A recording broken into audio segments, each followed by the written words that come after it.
G'day everyone, welcome back to another video on the channel. So today I'm going to be going over my early ladder predictions for the 2025 AFL season. It's flying by this off season as we speak, and I thought it'd be a great time to release my early thoughts on how I think the ladder could shape up heading into next year. It's tricky, it's really difficult, especially heading into 2025. It's one of the more difficult seasons to predict than others, given how just even the competition was this year. There was a massive logjam of teams, there was a lot of underachieving sides as well, and who's going to fall, who's going to rise. It's difficult to really gauge a lot of these teams, and we're just going to be giving my early thoughts in this video today. So before we get into it though, as you can see on the bottom of your screens, I've got a couple of guidelines. Now these guidelines will help us basically mold our predictions. We don't want to necessarily follow these guidelines, like it's the Holy Bible here or anything, but these just somewhat are here to help us, I guess, just build realistic sort of predictions, given these guidelines here and these facts basically happen every year. Going through them, a team from the top four this year misses finals the next year, so could it be someone like the Swans who got belted in the grand final once again? Team outside the top 8 this year makes top 4 next year, so the Cats were the example of 2024, and then at least one Elam final loser this year misses finals the next year. This basically happens every single year, so either Carlton or the Bulldogs, I have at least one of them missing the finals in this ladder prediction. At least one change to the bottom 4, this is self-explanatory. And this one, I think we all know, at least 2 changes to the top 8. So 2 new teams in, 2 teams out to the top 8, or at least 2. So yeah, that's pretty much the guidelines there, everybody. Feel free to leave a like and subscribe if you do go on to enjoy. And we'll just go from 18th to 1st and just give my thoughts on each team and their placements. So still early days, but let's get into it, shall we? 18th place for the Wooden Spoon. Not really much of a surprise here, going to be going with the Richmond Football Club.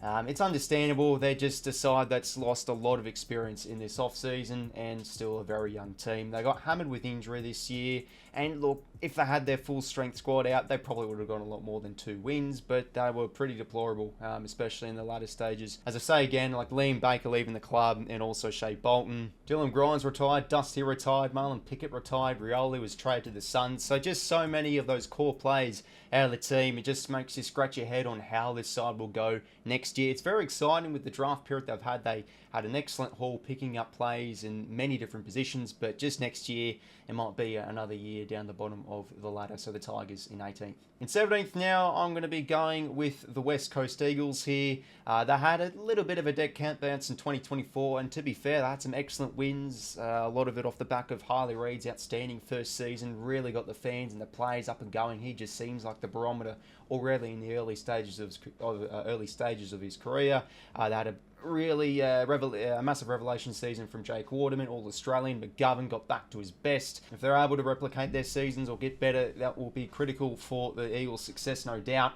Liam Baker will definitely give them some nice service across half-back or a little bit in the midfield, a bit of that utility type. Tom Barrass is definitely going to be a big out for them though. That will probably isolate McGovern a bit more, but Harry Edwards is a young key defender that I think a lot of the insiders I've heard of that footy club do rate, and a lot of supporters as well. But in my opinion, just still one of the more weaker lists in the competition, and I just don't know really how they're going to fare, or will they get out of the bottom 6 in 2025. They need some young players to really show some impact next year alongside Harley Reid. Ruben Jimby now being a bit of a mainstay defender. 𝐓𝐡𝐞 got hammered by injury this year. Could he be an important component in that midfield for next season? But with all that said, I'm going to be going with the Eagles in 17th. 16th position here, and it's not really much of a surprise at the moment. Just going to be going with the Kangaroos here. I'd love to see them really blossom in 2025. They're one of my more teams I'm looking forward to watching heading into next year. Can they really get... They showed it early this season, that North ball style, really electric ball movement. Could they rally around that game style and take it to a new level, make it more consistent in 2025? What I really liked about North's off-season is they've addressed an issue that's been a problem at the club for years, the lack of really good quality senior players. Caleb Daniel, Luke Parker, really strong additions. Especially for Luke Parker, he'll be a great mentor for some of those younger mids like George Wardlaw. And as the years are ticking by, North are continuing to build a very promising young list. And it's like, is this going to be the year where they really break out and push up this ladder?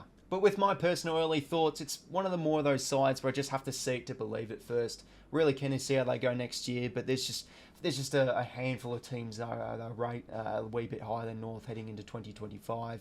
They're an exciting young team, the Kangas. I feel like they should be a side that could be placing higher than 16th, but just with my early thoughts and how things are shaping up, going to go the Kangas in 16th. 15th now to complete the bottom 4, and I'm going to be going with Melbourne Demons here. This one seems harsh. I had them 12th this year, so I got that pretty much spot on. And look, they were really struck hard by that Christian Petrarca injury, but in my opinion, I thought their season was over anyway before Petrarca went down. They had a disappointing year, the Ds. The off-field, the issues they had, and also they just got beaten in their own good game, like their contested and turnover game. That's what they've been known for, and their strong defense too, or defense, I should say, when not American. But they were just, you know, there's like a taste of their own medicine. They just got well beaten in their own strengths many times this year. They've got some good quality young players. I feel Windsor had an exciting first year. Jack McVeigh continues to impress. Watkins, Xavier Lindsay, and also Langford provide. If there are any chance for success in 2025, they need Oliver and Petrarca to get back to their best. Especially Oliver, I feel. A few of those key players like Gawn and Stephen May now getting another year older as well. They had a lot of key position issues throughout the season too. And just so many question marks on the Demons for me. They're a talented team. They made top 4 for countless years. But is that window missed? My gut feel is it probably has been, but look, their ranges could be anyway. They could potentially push for finals if they're able to keep injury free, but just not feeling the D's at the moment. Going to be having them in 15th. 14th now, and I'm going to be going with the Gold Coast Suns. It just feels like the low-hanging fruit, putting the Suns in a bottom 6, bottom 8 position each and every year. I had them for finals one year, but for me, it's like North, the Suns. I've just got to see it to believe it first. They had actually one of their best, I think, in fact, they had their best season ever in club history with the record amount of wins. Damien Hardwick would have learned a lot about the list, and this is where it's probably going to be, well, each and every year, the Suns just continue to grow optimism, and I feel like heading into next year, it's the exact same thing, because Damien Hardwick is second year. He knows what he needs out of that list and who he demands out of particular players, and they've just got to win away from home a lot more. They were great at home this year, but away they were shocking. I feel they've got a really strong spine with Collins winning the best and fairest. McAndrew was outstanding this year too. Could he go to the next level? Really good quality midfield, no doubt, and Ben King forward of centre. The Suns desperately need consistency, and can they have a year of finally having a good back half of this season? Because that's always where they crash and fall. But for me, the Suns, my early thoughts, just going to stick them at 14th here. Just have to see to believe it. And they could start the season very well and fall off. Who really knows? 14th for me for the Suns. 13th place now, and I'm going to be going with the Essendon Football Club. They just seem on front value a team that just looks middle of the road, and I know at their best they can really play damaging footy. They were top 4 throughout a handful of stages of this season. They were playing a really good brand. Their midfield this year started off on a very high note. They were one of the top clearance teams in the comp. Durham, Caldwell had breakout years, but just like the Suns, Essendon have been another side in the second half of the year that have just fallen apart, and I just don't really have much confidence on them at the moment heading into 2025. The absence of Jake Stringer will definitely be interesting. He was one of their highest goal kickers in 2024, but it does give the opportunity for a few younger players. Jake Gresham was, I thought, okay in his first year, nothing outstanding. They probably need a bit of that revelation from someone like 𝐼𝙗𝐿𝐴𝐴, his first year. What can he manufacture? Their small forwards are a little bit inconsistent this year. They've really got to neaten up their ball use and efficiency. I thought that's what really let them down this year with the Dons. But they're always a side that can really push you. But they're just a team, we just know what's going to happen. They'll fall short, and I'm just not really feeling in love with the Dons at the moment. I think they're capable of pushing for the top 8. I did have them a bit higher in this year's season predictions, but at the moment, going to have them 13th. 12th place here, and there's always a side in the top 4 that misses the finals the very next year, and I think it will be Port Adelaide. This one, off the bat, just feels a bit unrealistic as this Port Adelaide side. They always seem to play very well when the chips are down and when their backs are against the wall and when they're against the odds. They were under the pump quite a bit this year, the halfway mark of 2024.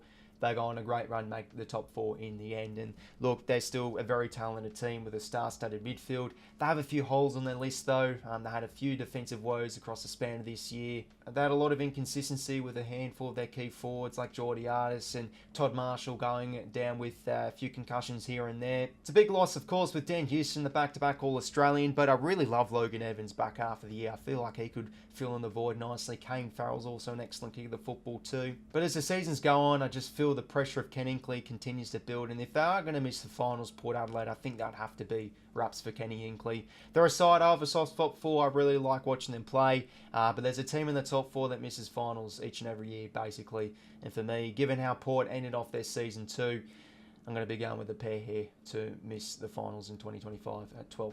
In 11th place now, I'm going to be going here, the Western Bulldogs. They were a very exciting team in the back half of this season, and I thought they could honestly go all the way and at least make the grand final. That was part of my finals predictions because they just had that really dream run, and this is a Bulldogs side we're all too familiar with. At their best, they look like a top 4 team, but they just don't find the consistency. One of the more talented lists in the competition, of course, though. Their key position stocks at both ends of the ground are impressive. Jed Bustling is one I'm really excited to see. Could he finally get his debut? Roy Lobb was one of the best intercept markers in the back half of the year when Beveridge made the switch. And Jamarra Ugle-Hagan, an excellent season, could go to the next level in 2025, no doubt. But no matter how talented this team is, it just is the same old. They feels like they just underachieve. And look, they'll definitely be around the mark for making finals. I don't really see them anywhere lower than this mark, to be fair. Usually they're one of the best stoppage sides in the competition. I can definitely continue to see that heading into next year. But always a worrying point with me, the Dogs, not only their inconsistencies, but probably like that bottom 6 area of their lists on game days, probably what lets them down with a handful of losses. So the Dogs definitely in the range for finals, and it's always a logjam between like 8th and 12th even. Like there could be the difference between 1 or 2 games in the end, so it'll be close, but the Dogs for me in 11th with my early thoughts. 10th place now, going to be having a riser from the bottom 4 here, and it's the Adelaide Crows. I was really bullish on them heading into this year, had them for the top 4, certainly wasn't the case in the end, and geez, I felt like just their administration, their play development was really exposed this year. They had a lot of issues off the field, and especially the end of the year with the Dawson and 𝐓𝐴 stuff that all went on. But they've had a very promising off-season with recruiting the likes of 𝐼𝙗𝐿𝐴 now. I did see he was recently injured. He just can't catch a break, that man. But Neil Bullen, very honest player. He's in his prime. Peeling out a breakout year for the Giants. He was playing, punching above his weight. He was playing better than the likes of 𝐼𝐗 who was a bit injured.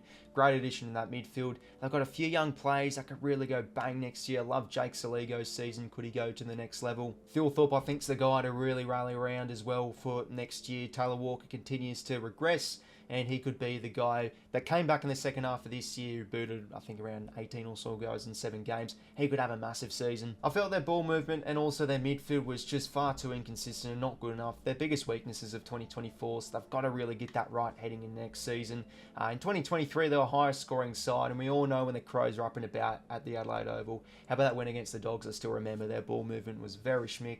They're a good pressure side as well, so could they really adopt a strong game plan of maybe you have a front half turnover game? Isaac Rankin, true A grader, if he can have a fully fit year, expect him to potentially be an All-Australian. They're a team that just has such high expectations, the Crows, and they'll be around the mark for finals. They just have to be, otherwise Nix is gone, but I've got them falling short with my early thoughts in 10th. In 9th place now, no one likes to be 9th place, of course. I'm going to be going with the Saints here.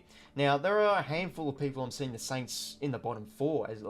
That is a very low position when you look at the Saints, especially the last 6 or 7 games of this year. They're all very good. They beat the Swans, they beat the Cats, and numbers-wise, they're actually one of the top sides in the AFL from this year on being able to score off the back half. Like, they are a very good side on being able to move it from the D50. Their issues do lie, though, on converting inside 50 and especially putting points on the board. If they are to make finals, you could just probably see them making the numbers because they just got to become more of a damaging side. So I question on, are they true contenders? Don't really see them, but they're a side that certainly is capable of getting enough wins the home away season to qualify for finals. Need to get a lot more consistency out of that midfield, though. That was a letdown for the Saints this season. Jack Steele, can he have a fully injury-free year? He always has a few niggles here and there. They recruited Jack McRae, spent a handful of seasons at the Dogs at half forward, but could they find him, get a bit of a resurgence out of him as a true midfielder? The Saints are building, honestly, a really promising list, especially with a few of those young players they've drafted the past few years. I think 𝐵𝐵𝐿 has such high potential, had a great back half of the year when he did come back in from the VFL as a mainstay midfielder. Darcy Wilson had a great first season, Wagon Miller at halfback too. Liam Henry was playing for injury this year, so he was a highly rated recruit when he did come over last year. They'll get Max King back as well. So I am bullish on the Saints for them to perform in 2025. They've always built their game off a strong defense, but they really need to put more points on the scoreboard and become more of a damaging side if they really want to push up the ladder into more dangerous positions in the top 6 perhaps. But for me, the Saints, I've got them just missing out in 9th. Okay, so now we move on to the top 8, and we'll begin in 8th with the Carlton Blues. And oh, they're just a massive enigma. They really are, Carlton. I hear each and every year, I've got them for the flag, I've got them for top 4. There's definitely a world where we could see that. I think their top-end talent is what really shines when looking at the Blues. But on the other side of the coin, I always question, are they good enough? I had them around this range. In fact, I had them 8th or 7th heading in this year, and I ended up getting it pretty much spot on. They looked like a top 4 team throughout stages of this year, but they fell short again. And what really let them down, I felt, was just how they defended, especially in open play. And to be fair, they were hammered by injury this year with the likes of 𝐓𝐡𝐞 and a few key players too. So hey, the tables could turn if they are able to have an injury-free injury list. What I did like about the Blues season this year though is they were able to really improve their turnover game. They need to add more strings to their bow on being a damaging footy side. They were just, I felt, too narrow-minded in a lot of games this year though, on just contest only. They got well beaten in other areas of games. They've got to bring more consistency to that turnover game, because in some games their ball movement and their turnover game looked excellent. But it's just my personal thoughts. I feel like Carlton are a side that's capable of pushing for the top 4, but it just feels like the same old happens. They drop and they underachieve in the second half of seasons. And just with my early thoughts, I think they'll be around the mark for finals, but I've got them in 8th. In 7th place here, I'm going to be going with the Sydney Swans. Yes, I know I'm a Sydney supporter. I always like to keep pretty level-headed with my Swannies, and absolutely disgusted with a gutless performance in the grand final. And the questions arise again. When you get belted in the grand final, you usually don't really make finals the next season. But it's a bit different for the Swans, I feel, because it's their second in, 3 years now. So I feel like, could it be the other way around? Like, this is just a bit of their resilience and a bit of mental toughness building for this side, because they've been there, done that, they've experienced it. They're hammered by injury in 2023 and they still made finals, so there you go. They're one of the more talented lists in the competition, and a big point to look at as well for the Swans next year is how they're going to fare without John Longmire at the helm. First time in quite a while. Dean Cox is the man, and he's been an assistant, I think, for about 7 or 8 years now, sitting on a horse. It's really a perfect transition when you think about it, and it's pretty exciting hearing it with one of his first press conferences. They want to have more of a focus on the contested game and the defense. That's what really let them down in the second half of the season in the Swans, when they did sort of, stagnate a little bit with their form, or dropped off, to be honest. It's going to be interesting to see what they get out of the likes of 𝐼𝐗𝐿 𝐻𝐡𝐞. How it's a superb season. Could he maintain those levels? But, Gould and Warner, Rowbottom, they've still got a lot of those plays heading now into the mid-20s range that are just so exciting. Still pretty weak with their key position players, I feel, at both ends of the ground, but they're a damaging ball-moving side. They're a very good turnover side. And they're just a side that gets it done in the home and away season. So I question them on, are they true contenders, but are they capable with the talent list they've got to qualify and get enough wins in the home and away season? They sure are. So going to be going at 7th here for the Swans. 6th place here, I'm going to be going with the Collingwood Football Club. They narrowly missed the finals in 2024. They're hammered by injury. That was probably one of their biggest reasons. And in retrospect, if they just simply beat the Swans like they should have, they would have played finals in 2024. So they really should have made it, but they did narrowly miss out. But alongside the injuries, I just felt a lot of teams went to homework on them. Like, they just weren't able to really become as damaging of a ball-moving side like they were in 2023. I thought teams were able to defend corridor well and really punish them off the turnover. So that's an area they've got to get better at, and I think they've just really got to strive for more consistency in the midfield, because it felt like Nick Daicos or bust, winning all the contested possessions and clearances and all that. They need they just need an injury-free season from the likes of 𝐓𝐡𝐞.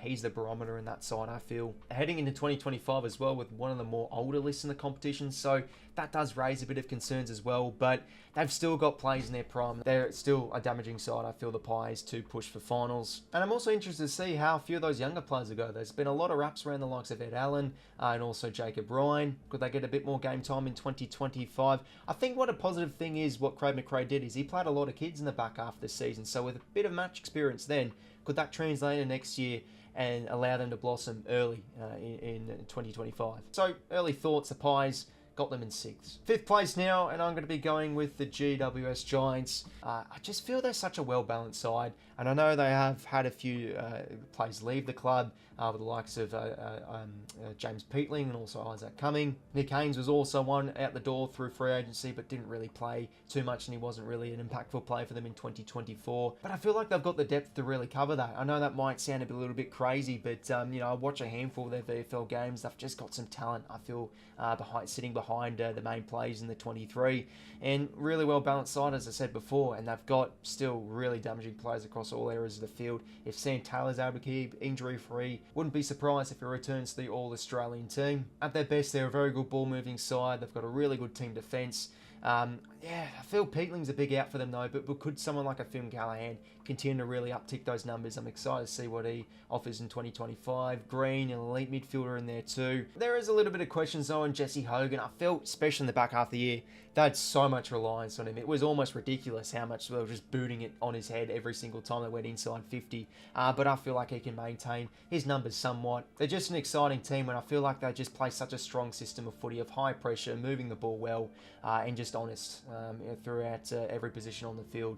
So yeah, the Giants, they're a really well balanced side, I feel. I know they've had their outs, but I'm pretty confident on them staying in the top 8 in 2025. Got them in 5th. Top 4 now, let's begin. And as you can see with the guidelines, a team outside the top 8 this year makes the top 4 next year. I think it's going to be the Fremantle Dockers. They just have to succeed in 2025 with the pressure Justin Longmuir is under, and they bowled it. They really should have made finals in 2024. After that win against the Swans, they had a few nice wins the back half of the year. They look like a top 4 side, and it almost baffles me how they missed out. I think they lost their last 4 games. They had 𝐼𝙗 go down. That was a massive out. But they have such a strong core, and they have players like Sarong, Hayden Young, and they're entering into sort of like those early to mid-20s range where they could just go bang and really impact as a team. For the ball and how they score has definitely been just one of their biggest weaknesses the past few seasons. But you look at Josh Tracy, Jai MS, 2 key forwards that look scarily good with their potential, and one of the best recruits in the off-season. I still don't understand how I haven't heard much hype. It's because it's a Western Australian club, to be fair. But Shea Bolton could easily be one of the recruits of the season, adding a bit of that dynamic edge to the front half of their game, where that's been a massive issue for them the past few years, or consistency in that area, I must say. They've got a star-studded midfield, as I've said before, with a few of those midfielders. Brayshaw's another one I didn't name drop. And they're always a side built on a really strong team defence as well, and they love to control the footy as well. Of course, at home, they like to really control the footy with the big open ground of Optus Oval. And they're just a team that feels right for them to push all the way into the top 4. They're exciting, with really good quality players all across the field, and they're going to be my sharp risers, with my early thoughts. The Dockers got them in 4th. 3rd place now, I'm going to be going with the Hawthorn Football Club here. And yeah, there's been a lot of different chatter on the Hawks. It's interesting. I like to hear it. A handful of people have them being around this range in the top 4. Exciting team to watch in 2024. And there are a bit of that contingency that don't really think the Hawks can make finals next year. Maybe they have a bit of a reality check. But for me, I just can't really see this team on the down. They could, get a bit of a reality check and it could hit them hard. Still a very young team, so there are questions on that with the lack of experience, but they've recruited so well in the off-season. Josh Battle and also Tom Barrass to allow Sicily to roam free more, and he plays so well as that 3rd tall. And what really impressed me with the Hawks is they just continue to get better and better as the season wore on. Even when their ladder position wasn't looking too great, they're actually one of the best ground ball sides in the competition, and we all know about the ground ball game. It's so important in today's game. They were damaging with how they moved it. Their ball movement was excellent. Just every area of their game looked really schmick, and I feel like why can't they translate that heading into next year? And especially those very close finals losses do really fuel the fire for teams heading to a next season, and I think that could really benefit the Hawks well. Exciting young players across everywhere on the field, really dynamic forward half of those small forwards, and I just feel like, look at the premiership winning sides like Brisbane and also the Cats. They're just really good small forwards. This is just what gets it done. And you look at like Ginnivan and also Nick Watson, and even a few of those older types like Brewston Gunson that can still definitely offer something. That could be one of their biggest strengths once again in 2025. They look good across all areas of the field. They've recruited well. They're a side with a lot, which is high morale as well and high confidence. So I think they can make the top 4 in 2024 with my early thoughts. 2nd place now, I'm going to be going with the Brisbane Lions here. Nothing really too special. And look, I feel like, am I being a little bit naive here? Do I have them miss the finals? Could this be the 3rd year in a row where the Premiers have missed the finals the next year? My only thoughts is, I don't think so, because they were able to win the flag where they didn't look like, Collingwood and Geelong were the best teams all year, basically, in 2022 and 2023, respectively. But Brisbane won it in a more different way. They won it from 5th, and they just won it off just such this resilience of being down and out, not looking too great. They picked up their form, they built that premiership runway in the back half of the year. They came back against the Giants, they had one of their best wins in, honestly, in the past decade. It was a brilliant prelim final win, and they just spanked the Swans with a star-studded midfield and just looked excellent with their role players and how they played.